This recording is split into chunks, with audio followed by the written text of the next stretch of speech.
जय झूलेलाल दोस्तों, अॼु तव्हांखे ॿुधाईंदसि मां सियारे जो स्पेशल भत ॿिनि तरीक़नि सां ठहंदो आहे, जेको ॾाढो सुठो हूंदो आहे, हेल्दी बि हूंदो आहे, टेस्टी बि हूंदो आहे, एनर्जी वारो हूंदो आहे, जेको ॿार वॾा नई डिलीवरी कयल माउ हुजे उन जे लाइ ॾाढो सुठो हूंदो आहे।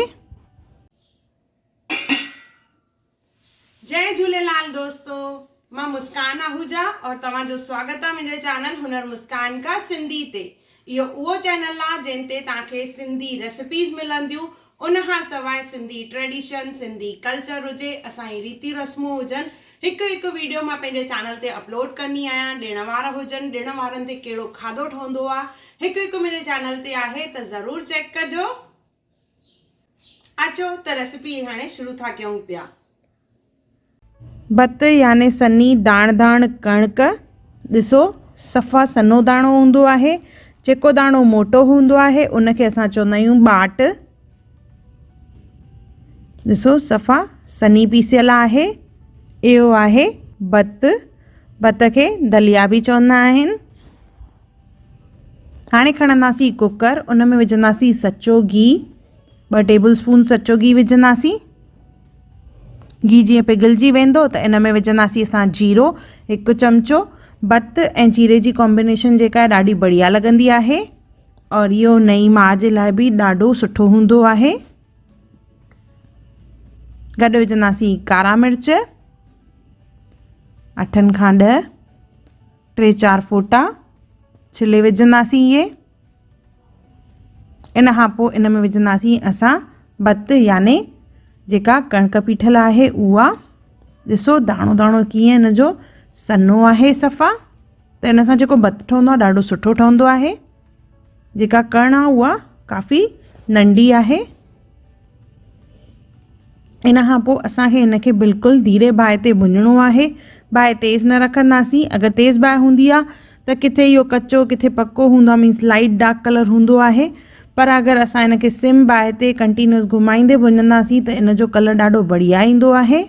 ॾिसो पहिरियों कीअं हो और हाणे भुञण खां पोइ इन जो कलर इन तरह थी वेंदो। इहो परफेक्ट आहे। हाणे असां इन में विझंदासीं पाणी। त हिते मां 2.5 गिलास पाणी विझी रही आहियां। 1 कोप मां हिते भत खयो आहे और उन में विधो आहे 2.5 गिलास पाणी। कुकर बंदि करे इनखे 2 खां 3 सीटियूं हणाईंदासीं। 2 सीटियूं तेज़ बाहि ते और 1 सीटी स्लो बाहि ते। सिम बाहि ते भुञण सां जेको इन में जीरो वग़ैरह असां विधो आहे उहो सड़ंदो न आहे। ॾिसो इहो ब्राउन आहे, कारा न थिया आहिनि। कारा थियण जे करे इन में स्मेल अची वेंदी आहे। अगरि इहो असां तेज़ बाहि ते कंदासीं त इहे कारा थी वेंदा, पर इहे ब्राउनिश हुअणु खपनि। इहो आहे सिम बाहि ते इनखे भुञण जे करे, त बिल्कुलु धीरे बाहि ते ई भुञणो आहे। कुकर बंदि करे इनखे 3 सीटियूं लॻाईंदासीं। जीअं मां ॿुधायो 2 सीटियूं तेज़ बाहि ते और 1 सीटी सिम बाहि ते। उन सां जेको भत आहे ॾाढो बढ़िया सिजी वेंदो आहे और सड़ंदो बि न आहे। ॾिसो असांजो भत सिजी वियो आहे। मां तव्हांखे घुमाए ॾेखारियां थी। ॾिसो बिल्कुलु बि तरो न लॻो आहे इन में। हाणे इन में असां विझंदासीं खंडु।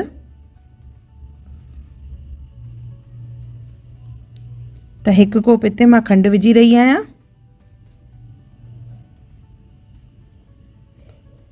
मिठास जेका आहे घटि वधि तव्हां पंहिंजे हिसाब सां करे सघंदा आहियो।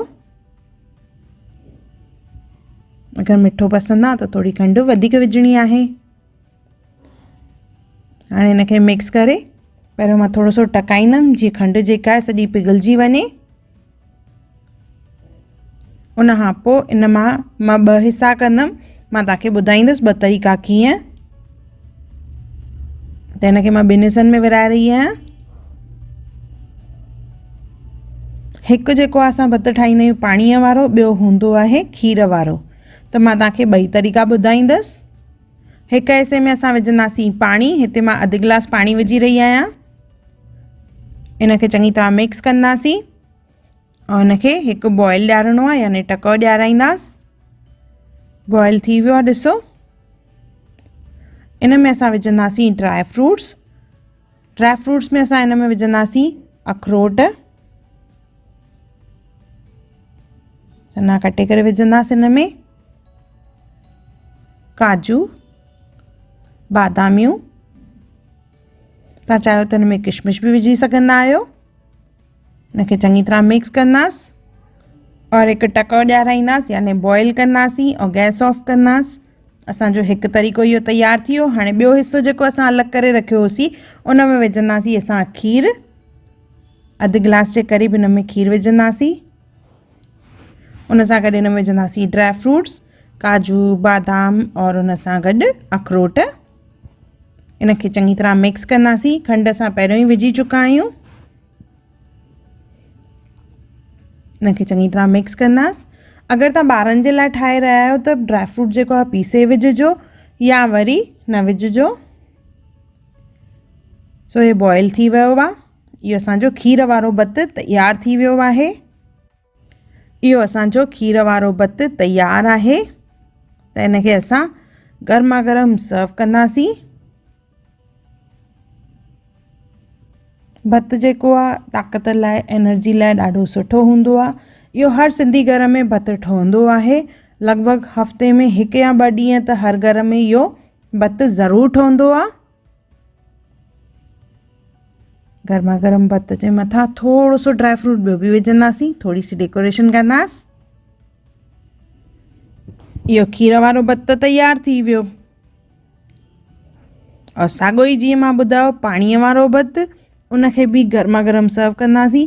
कुझु माण्हुनि खे खीर वारो पसंदि हूंदो आहे, किन खे वरी पाणीअ वारो। ॾिसो कंसिस्टेंसी ईअं ई हुअणु खपे।